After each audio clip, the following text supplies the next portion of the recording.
Y hoy quiero comenzar con una ilustración preguntándoles, o tal vez casi afirmando, porque dudo que muchos hayan olvidado o no tengan en su memoria lo que ha ocurrido hace pocos años atrás nada más en torno, o el debate que ha surgido en torno a la posibilidad de nuestro país de la reelección presidencial.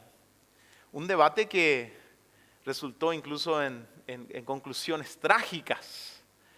Y el debate tenía dos bandos y dos interpretaciones, podríamos decir. En el centro estaba el mismo texto interpretado, la Constitución Nacional, pero las opiniones eran diametralmente opuestas. Por un lado estaban aquellos que decían, una enmienda a la Constitución es suficiente para que exista reelección presidencial, entonces se hace una enmienda, se vota sí, no, si sí gana, está libre la reelección. Por otro lado, y es la opinión predominante hasta el día de hoy, estaban aquellos que decían, para que la figura de reelección presidencial sea introducida en nuestro país, es necesario, que haya una reforma total de la Constitución. Es la única forma, ¿verdad? Llama la atención, un mismo texto, opiniones totalmente diferentes. Hasta podríamos preguntarnos, ¿cómo es esto posible? Estaban leyendo la misma cosa. ¿Cómo es posible que lo que para un grupo es tan claro, y algunos decían esto es tan claro, para otro grupo no lo sea?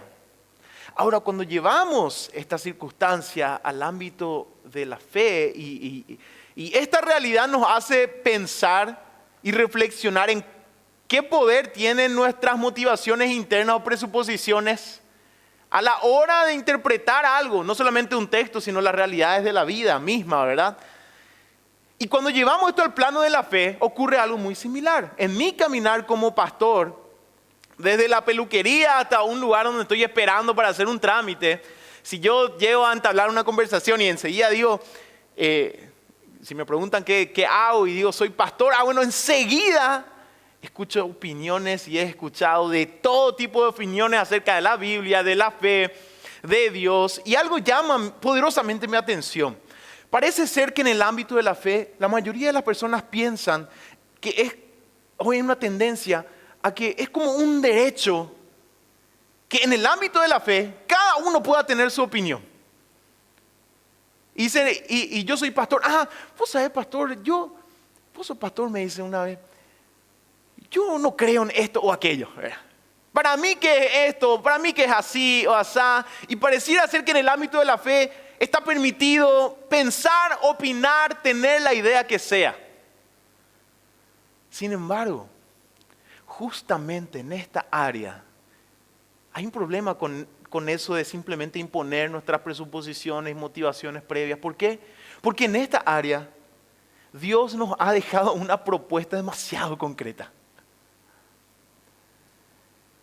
Si confesamos que la Biblia es la palabra de Dios, no podemos simplemente, cuando hablamos de Él, de lo que Él dice, de su voluntad, imponer nuestras opiniones. Más bien, antes tenemos que escuchar. Si es que pensamos que Dios nos ha hablado y se ha revelado y se revela por medio de su palabra. Y es cierto, de repente muchos dicen, la Biblia es demasiado difícil. Y hasta podemos decir, es cierto, hay cuestiones bastante difíciles en las Escrituras, pero también noto una tendencia. La mayoría de las personas no es que tienen problemas con las cuestiones difíciles de la palabra, sino con aquellas que son claras, directas. Estas son las que con mayor frecuencia quieren evadirse. Y una de las cosas más claras en la palabra de Dios es el plan de Dios para la humanidad. Lo que el apóstol Pablo llama en su carta a los Romanos, el Evangelio de Dios, que es el título del mensaje nuestro en esta mañana.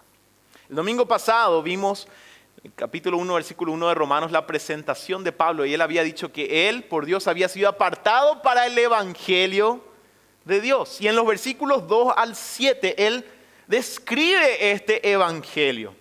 Y hoy quiero ver con ustedes, a partir de este pasaje, capítulo 1 de Romanos, versículo 2 al 7, 3 aristas del Evangelio de Dios, del plan de Dios para la humanidad. Y recordemos que la palabra evangelio es un término que simplemente significa buenas noticias. Un evangelio en la antigüedad era el mensaje que algún heraldo enviaba a algún pueblo dentro de un imperio, en una nación.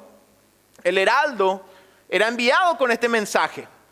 Y era evangelio cuando las noticias eran buenas, ¿verdad? Y era mensaje de guerra tal vez cuando las noticias no eran tan buenas. Y el término utilizado para el mensaje de la fe cristiana, el plan de Dios en todo el Nuevo Testamento es este término, evangelio. Y Pablo lo llama no cualquier evangelio, sino el evangelio de Dios. Podemos decir también que este evangelio, esta noticia es como una historia. Y como toda historia, tiene un prólogo, tiene el contenido central y un epílogo.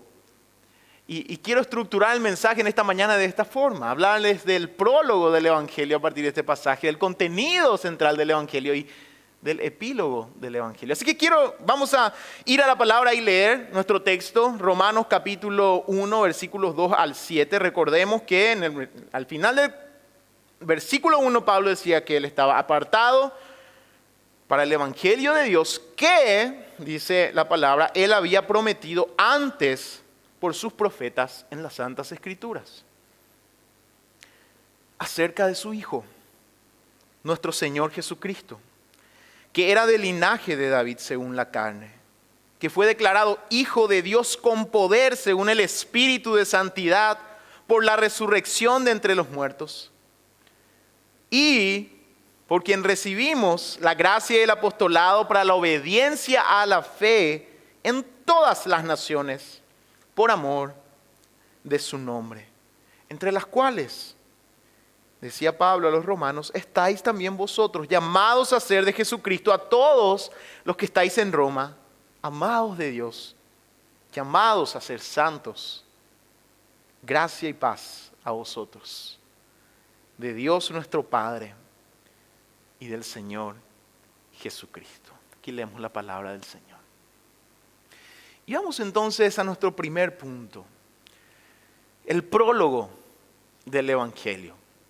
Pablo decía que él, hablando de Dios, el Evangelio de Dios, que él había prometido antes por sus profetas en las Santas Escrituras. ¿Qué es un prólogo? Un prólogo es un texto preliminar de un libro, escrita por el autor o a veces incluso por otra persona o más de una persona, para introducir a la lectura al contenido central de un libro. Con frecuencia se pasa por alto. Aquellos buenos libros tienen un prólogo más largo, porque tal vez son un libro clásico y en el prólogo se incluyen, por ejemplo, el contexto del escritor. Hay un prólogo del traductor en donde explica cosas muy importantes, por qué tradujo un término de tal forma o cuál fue su enfoque de traducción. Normalmente los buenos libros son los que tienen un prólogo más largo, pero si son así como yo, un poco impacientes, nuestra tendencia a veces es vos tenés un prólogo largo, así gordito y pasá nomás esto, ya va al capítulo 1, ¿verdad? Te saltás todo eso que tienen ahí abajito en la página en números romanos, ¿verdad? Y te vas directo al 1. Porque el prólogo, no sé para qué voy a leer esto, ¿verdad? Quiero leer ya el contenido. Sin embargo, el prólogo cumple un propósito muy importante, que es preparar al lector para una lectura correcta y plena de ese contenido. Y Pablo escribe este prólogo diciendo que el Evangelio de Dios, él ya lo había prometido antes por sus profetas en las Santas Escrituras. En otras palabras, Pablo decía, yo no soy un innovador. Yo no vine a inventar este Evangelio, como muchos historiadores críticos dicen acerca del apóstol Pablo. Él fue quien inventó el cristianismo. Sin embargo, Pablo claramente conecta el evangelio que él estaba presentando y predicando con lo que Dios ya había hablado antes por sus profetas en las sagradas escrituras. Es decir, él no estaba inventando una idea, no es que a él se le ocurrió y ahora le estaba hablando a ellos de eso.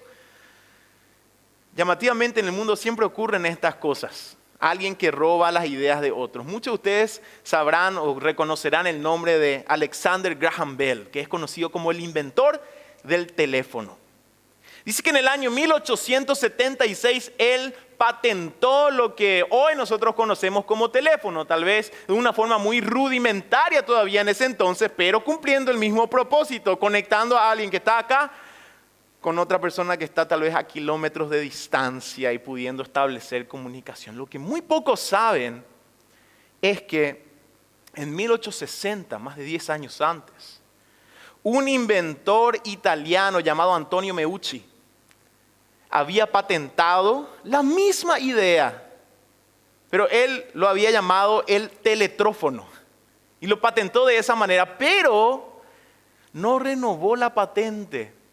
Entonces, Graham Bell tomó esa idea, la perfeccionó y la patentó como suya y hoy es conocido como el padre del teléfono. Y de cierta forma tenemos que darle gracias, si no íbamos a llamarle teletrófono, era un nombre más carambólico y más complicado. Pero fue una idea que no fue patentada correctamente, entonces alguien más tomó esa idea, la perfeccionó y la hizo suya. Hay otro caso muy interesante. Albert Einstein es conocido como aquel que introdujo la teoría de la relatividad, que es una de las teorías fundamentales para la física hasta hoy en día. En el año 1905, él presentó un estudio en donde él hablaba de la teoría de la relatividad. Lo que muy pocos saben es que unos 5 años antes, un también científico y matemático francés llamado Henri Poincaré había presentado un estudio en donde él utilizaba el término y describía la idea de una teoría de la relatividad. Hasta hoy en día los historiadores dicen no podemos saber si verdaderamente Einstein tomó la idea y la desarrolló, pero es lo más probable porque ese círculo en ese entonces era tan estrecho y hay evidencia de que Einstein ya había leído algunas obras de Poincaré. Entonces, muchos dicen, él tomó esa idea, él la perfeccionó y se convirtió en el padre de la teoría de la relatividad. Una idea, alguien lo dice fuerte, el otro escucha muy bien, dice, bueno, qué linda idea, la perfecciono y es mía. Pero el apóstol Pablo, que bien pudo haber dicho, esta es mi idea, lo que a mí se me ha ocurrido, claramente dice, no es así. Yo no soy un innovador, un inventor. Lo que yo les presento es lo que Dios mismo había prometido ya antes, por medio de sus profetas.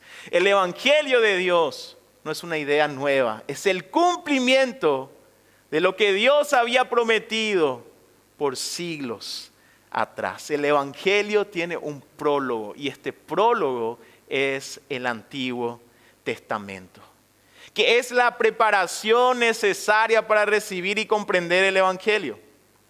Podríamos pasar mucho tiempo enumerando las profecías para Cristo en el Antiguo Testamento, tanto directas como indirectas, pero es suficiente mencionar lo que Jesús hizo con sus discípulos camino a Emaús.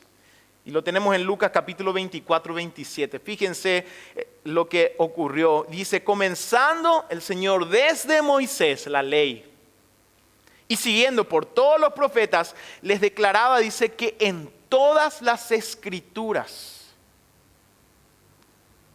lo que de él decía. Esto mismo Pablo estaba resaltando. Todo lo que los judíos tenían como sus escrituras estaban apuntando a ese evangelio, a la venida del Señor Jesús. El Antiguo Testamento es vital porque nos enseña que el plan de Dios es eterno. No es que Dios fue cambiando de parecer, cambiando de idea. Y primero dijo, bueno, esta es mi primera idea, voy a comportarme de tal forma con el pueblo. Después se me ocurrió otra idea y voy ahora obrar de cierta manera mientras ellos se van al exilio. Y después se me ocurrió otra idea, voy a enviar a mi hijo. Lo que esto nos indica es que el plan de Dios es eterno. Y que todo lo que había venido antes existía en virtud de la venida de Cristo. Y Pablo utiliza una frase extraña, prometido antes o prometido desde antes. ¿Por qué extraña? Porque la misma palabra promesa indica ya que fue dado en el pasado, ¿verdad? Muy pocos aquí, tal vez a nuestros cónyuges le vamos a decir, mira mi amor, te voy a prometer algo, pero en el futuro, ¿verdad? Te prometo indica ya que hoy es la referencia y que en el futuro lo tengo que cumplir, ¿verdad?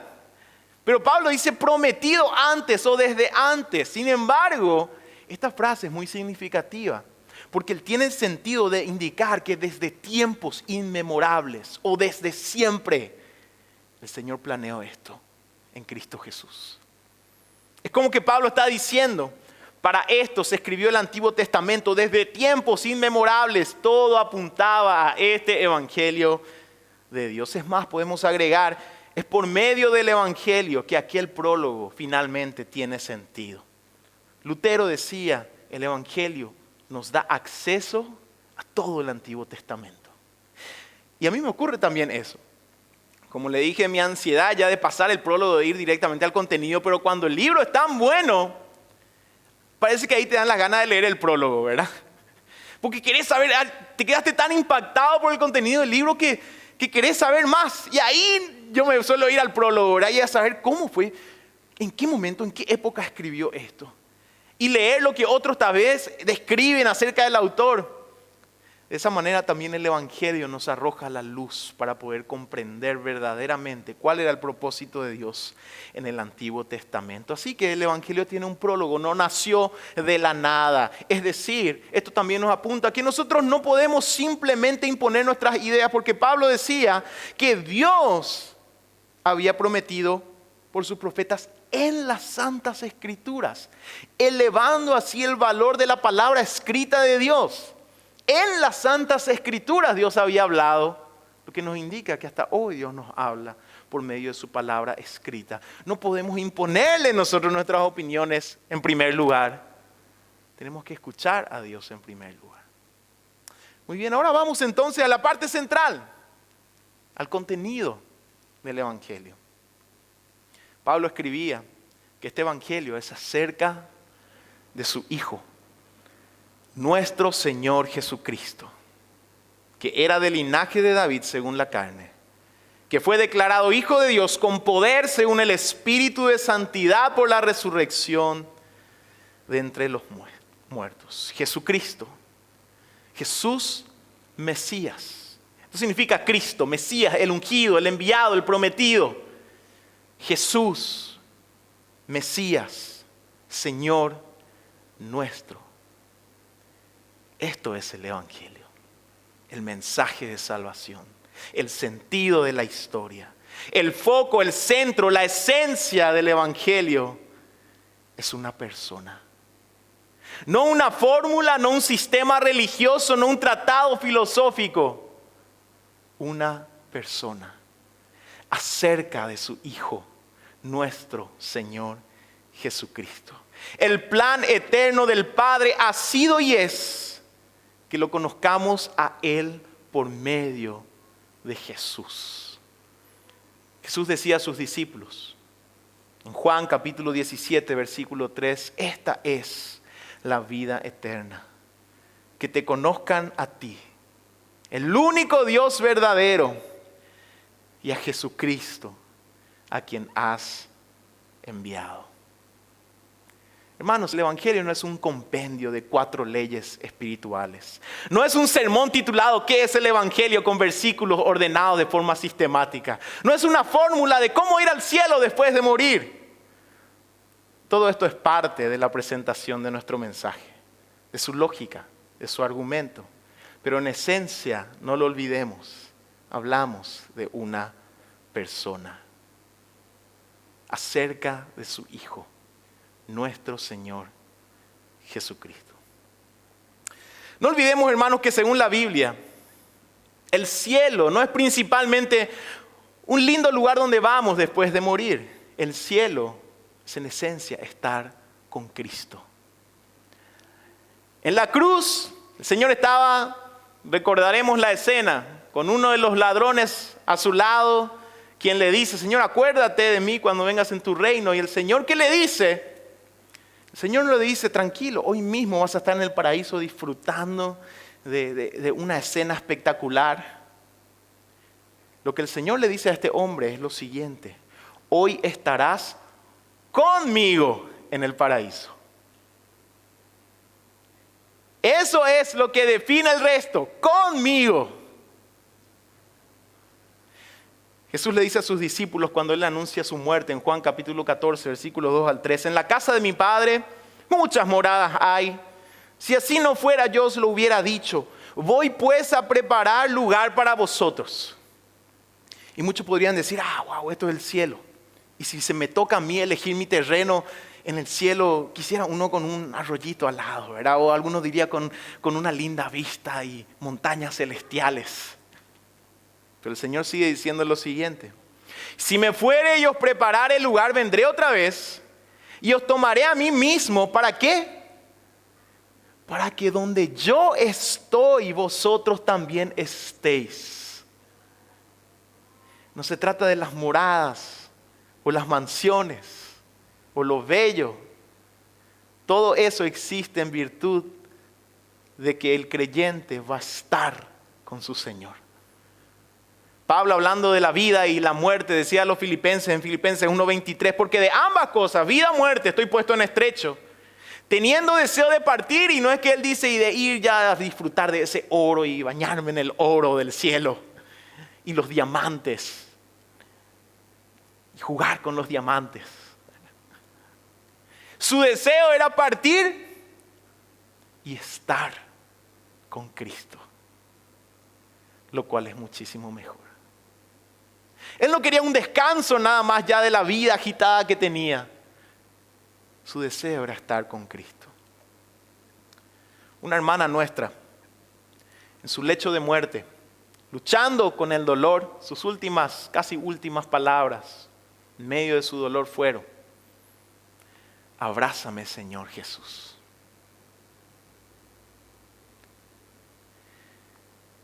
El creyente, esta es su esencia, anhela estar con su Señor. El Evangelio de Dios acerca de su Hijo, y de forma tierna el apóstol Pablo dice: nuestro Señor Jesucristo. Hace poco hubo una conferencia en donde un prominente teólogo anglicano estaba dando una conferencia, y obviamente en esa conferencia habló en términos teológicos, términos complicados, muchas cosas, y después había un tiempo de preguntas. Y después del tiempo de preguntas, la persona que estaba moderando eso le dice: voy a hacerte una última pregunta. Y le dice a este teólogo, sí, y le hace la siguiente pregunta, y le dice: ¿quién es Jesús para ti? Él ya había hablado de la Biblia de inicio a fin, había hablado obviamente de quién es el Hijo, de términos teológicos, había usado filosofía, y ante esta última pregunta, hay un video, es interesante de ver. Primero él suspira, y es como que se le cambia esta pregunta, lejos de ser teológica o teórica, era tan personal que él cambia su rostro. Y dice: Él es el fundamento de toda mi esperanza.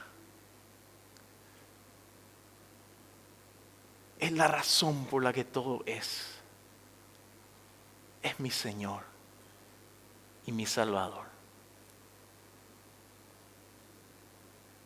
Hermanos, toda nuestra vida, yo considero que puede centrarse en nuestra respuesta a esta pregunta: ¿quién es Jesús para ti?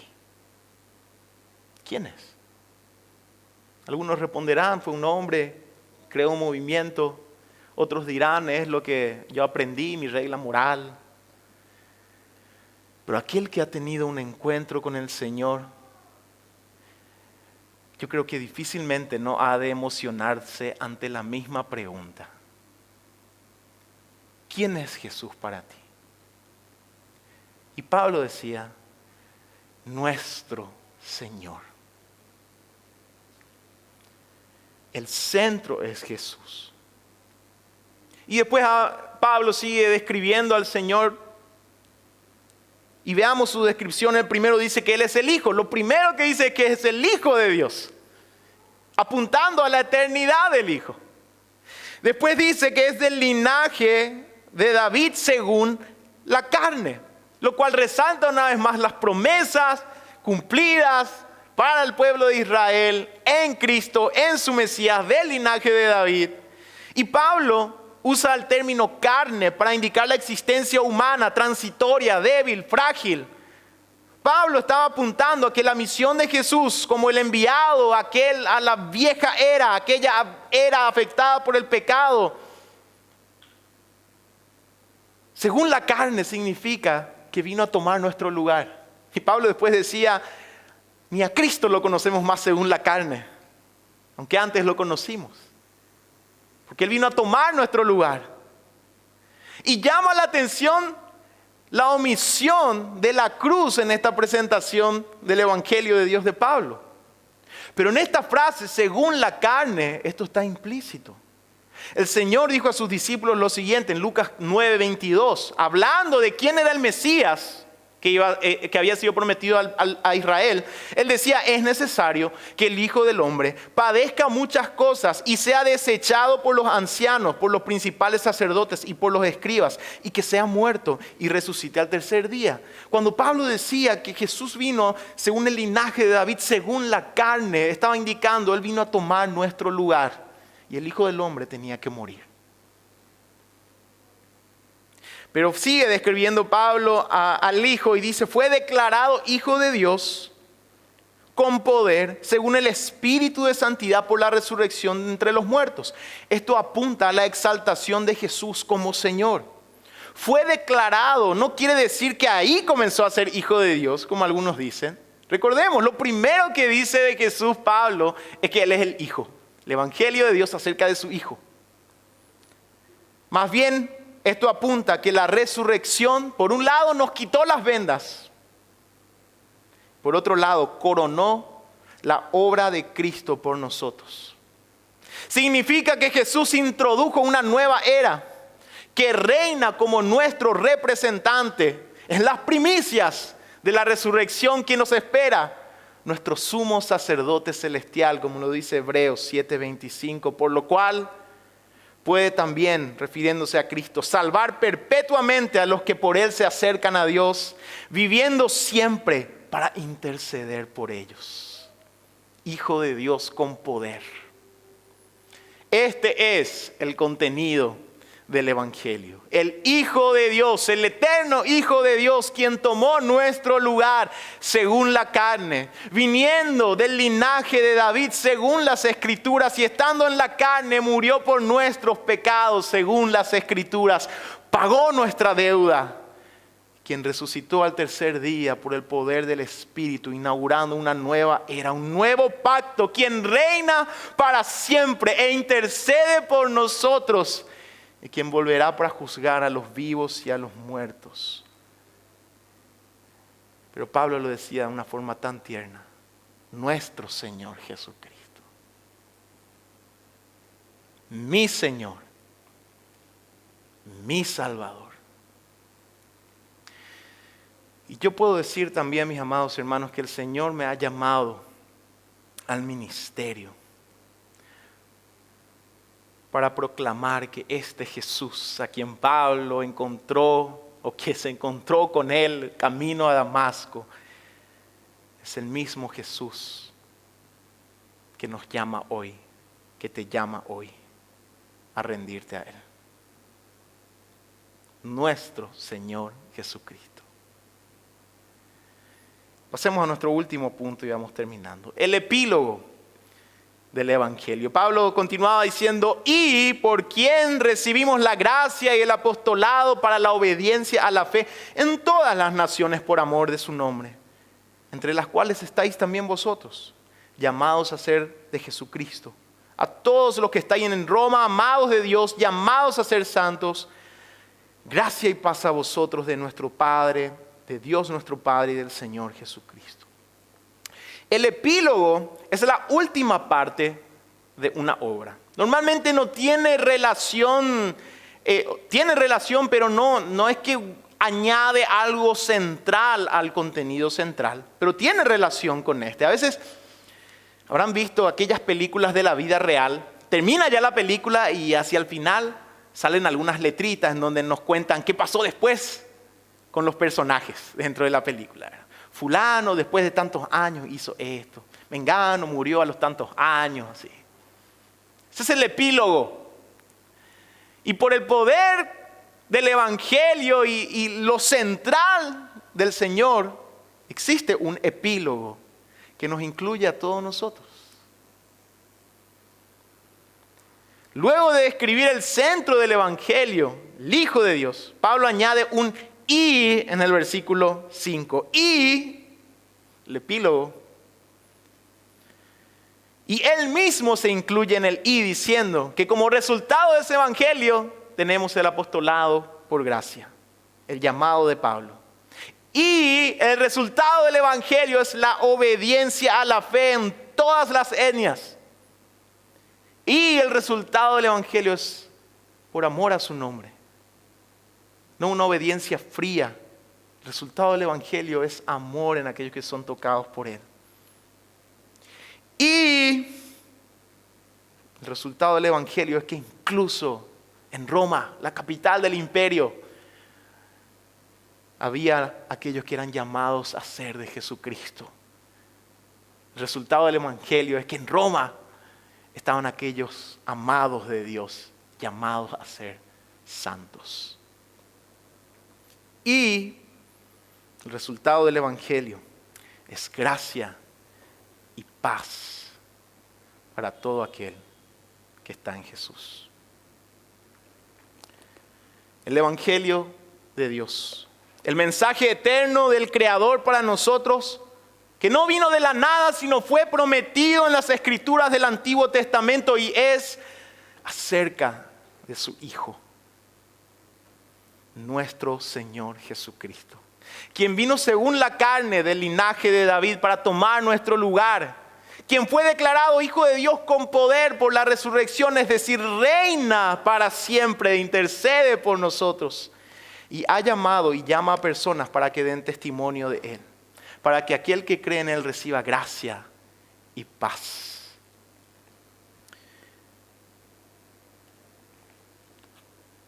Termino con esta pregunta. ¿Quién es Jesús para ti? Como te dije, esta respuesta define tu vida, tu esencia, tu identidad. ¿Quién es Jesús para ti?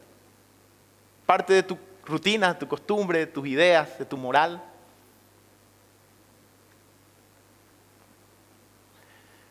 Una parte antigua de tu vida. ¿Quién es Jesús para ti? Alguien de los que muchos hablan. ¿Quién es Jesús para ti?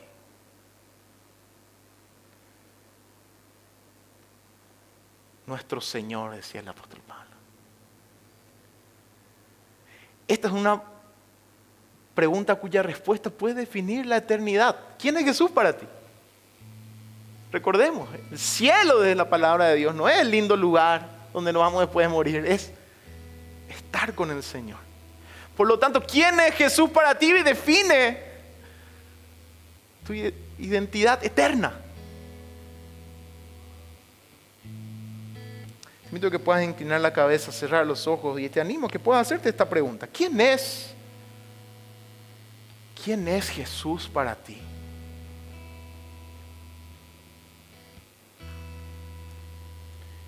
¿Es alguien de quien has escuchado pero a quien no conoces? O si ya lo has conocido, es solo parte de tu conocimiento general. ¿Quién es Jesús para ti? Señor, te damos gracias por tu palabra. Esta es la vida eterna, Señor, que te conozcamos a ti y a Jesucristo a quien has enviado. Señor, tu gracia se ha manifestado en nuestras vidas para que podamos responder, Señor, a esta pregunta. ¿Quién es Jesús para ti?